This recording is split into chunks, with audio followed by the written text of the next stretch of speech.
Thank you, Chair. Excellencies, ladies and gentlemen, I would like to thank the Honorable Finance Minister and V20 Chair, Excellency AHM Mustafa Kamal, for convening this roundtable at a very apt time. In Southeast Asia, the pandemic pushed the regional economy in 2020 into a deeper contraction than in any previous crisis. The ASEAN+3 Macroeconomic Research Office, or AMRO in short, forecasts that the ASEAN region will rebound by 4.5% this year and further gain traction next year to expand by 5.5%.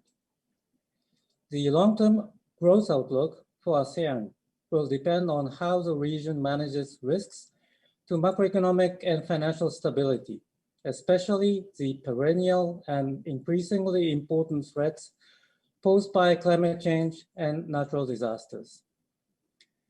With more than 50 million households already living under the poverty line, this region is vulnerable to extreme weather and climate events, especially in countries that are highly dependent on agricultural production, fisheries, and other natural resources. For example, economic loss and damage from natural disasters amounted to more than 10% of GDP for several ASEAN countries.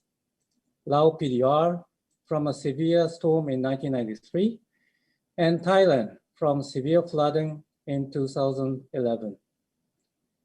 The COVID-19 pandemic has provided impetus for the region to consider new drivers of future growth, emphasizing resilience and social and environmental sustainability. The severity and multi-generational impact of natural disasters underscores the urgency of investing in climate-proof infrastructure, climate-smart agricultural practices, and other mitigating measures.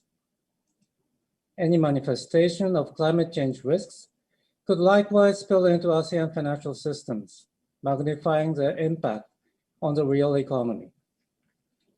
More frequent and intense disasters could lead to rising credit defaults as banks' collateral values fall, while the still developing insurance industry would also be exposed. Achieving climate prosperity will be highly challenging for the ASEAN region. Varying levels of economic development, resource availability, and vulnerability to climate change mean that each economy faces unique challenges in balancing national climate change targets and socioeconomic objectives. Confronting climate change requires ASEAN policymakers to collaborate on climate risks and responses and deepen the understanding of common environmental threats and impact. Last year's adoption of the ASEAN Agreement on Disaster Management and Emergency Response Work Program, with emphasis on prevention, mitigation, preparedness, and resilient recovery, is a step in the right direction.